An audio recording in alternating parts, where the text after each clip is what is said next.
Buenos días, jóvenes, ¿cómo están? Espero que muy bien y hayan podido realizar las actividades encomendadas las clases pasadas. Hoy en el curso de Ciencias Sociales hablaremos sobre la Revolución Rusa, que fue una de las consecuencias de la Primera Guerra Mundial. Como mencioné en la clase pasada, en la Primera Guerra Mundial, también llamada la Gran Guerra, dio origen a varias revoluciones, no solo en Rusia, sino en diversos países como México también, que después hablaremos al respecto. Bien, centrándonos en la Revolución Rusa, veamos de qué se trata. Se denomina Revolución Rusa al conjunto de acontecimientos sucedidos entre febrero y octubre de 1917, que llevaron al derrocamiento del régimen zarista y la instauración del primer gobierno socialista del mundo. La Revolución Rusa tuvo dos etapas: una primera revolución en la que el gobierno zarista es derrocado y se impone un gobierno provisional, y una segunda revolución en la que se elimina este gobierno provisional para establecer un gobierno comunista. Para entender bien sus causas tenemos que ver primero cuál era el contexto histórico y social previo a la Revolución Rusa. Correcto, como acá lo menciona, lo que va a suceder es que en Rusia gobernaba el zar. El zar es muy equivalente al rey, ¿ok? ¿Y qué pasa? Que lo sacan del poder. Al hacer eso, instauran un nuevo gobierno, que va a ser el gobierno socialista, y luego también viene un gobierno comunista. Entonces vamos a ver todo ese proceso que sufrió Rusia para en cierta forma llegar a ser lo que es ahora. Bien, veamos las causas. La Revolución Rusa es una de las más virulentas, que quiere decir que sufrió más violencias. Las más virulentas que se han dado en la historia moderna y que supone la explosión del descontento de todo un pueblo con la situación que vive el país. Sin embargo, también tuvo demasiadas luchas y discrepancias internas, y derivó en unas consecuencias que, como veremos más adelante, no fueron las esperadas por el pueblo. Como ya hemos mencionado anteriormente, una de las principales causas para el estallido de la Revolución Rusa fue el descontento con el zar Nicolás II, que ejercía un poder despótico y vivía en la más absoluta riqueza, mientras el pueblo ruso se moría de hambre y se encontraba sin recursos. Las continuas batallas perdidas frente a Alemania durante la Primera Guerra Mundial fue uno de los causantes de esa miseria que se vivía en el país. Mientras que el zar seguía en un ambiente de opulencia, ¿no? Con riqueza, a él no le faltaba nada, mientras que su pueblo se moría de hambre. La imagen del zar estaba deteriorada al máximo por su vida de opulencia y labor despótica al frente del país. Además, la opresión de las clases bajas contrastaba con el enorme poder que seguían manteniendo algunos señores feudales, que todavía mantenían el dominio de grandes extensiones de terreno, que por supuesto eran trabajadas por los campesinos, o también llamados mujis.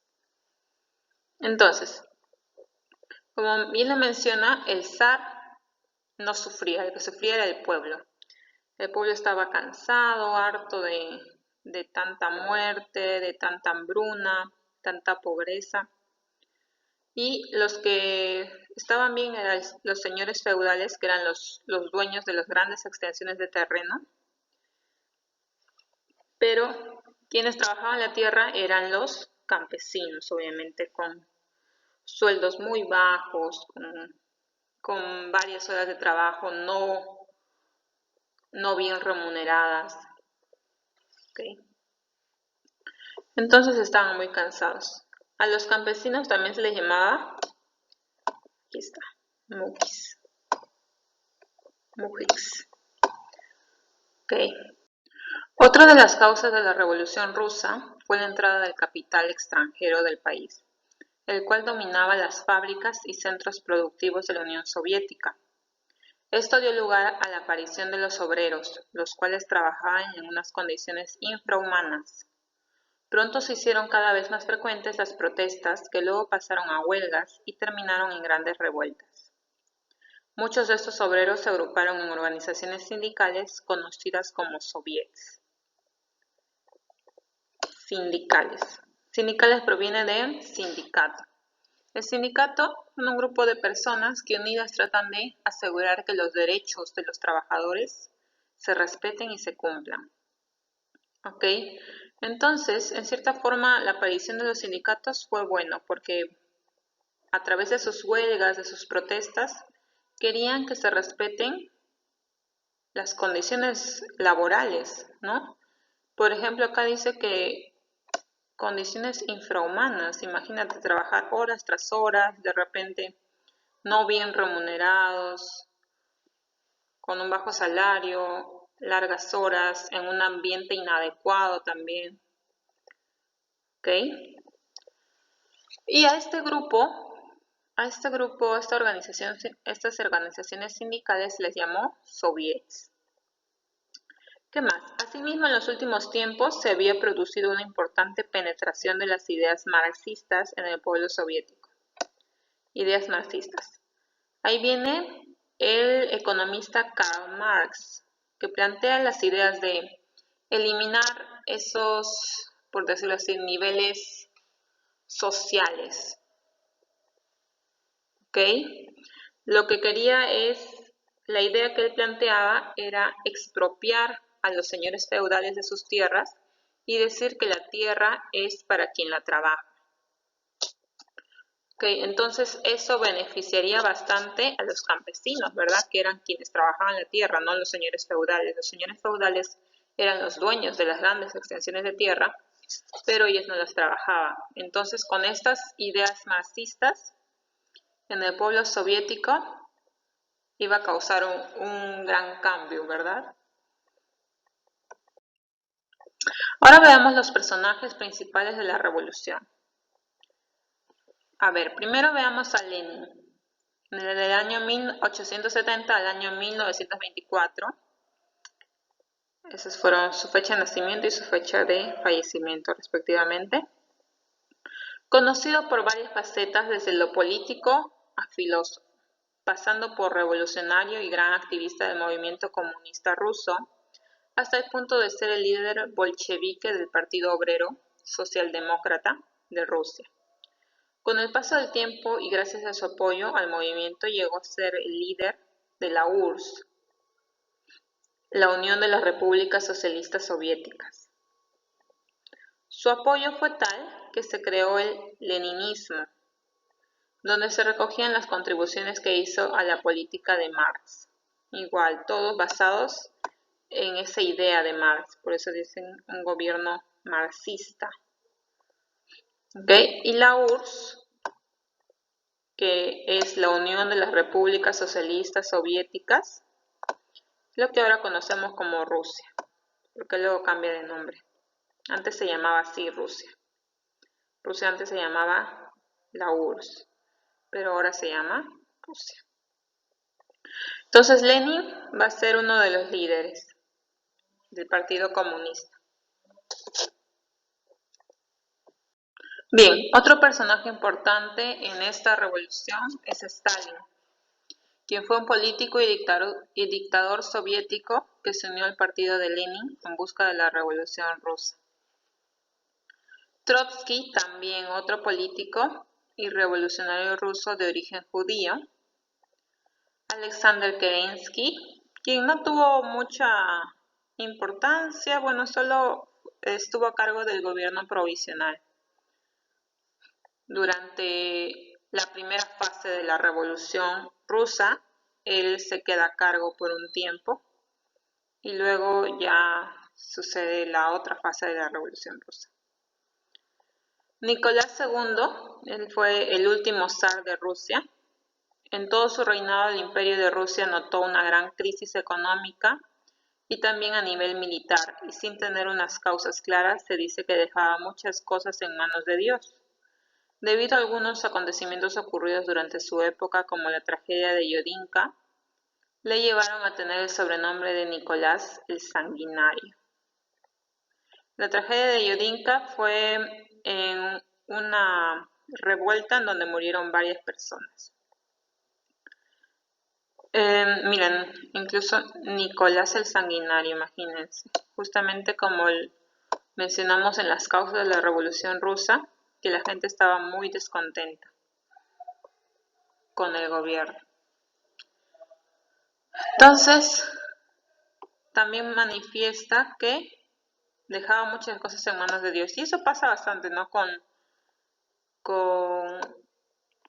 los imperios absolutistas, tanto los reyes, los zares, creen que son designados por Dios. Y en Dios encomiendan todo.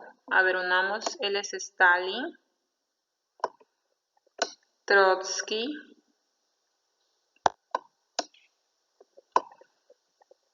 Alexander Kerensky, aquí está,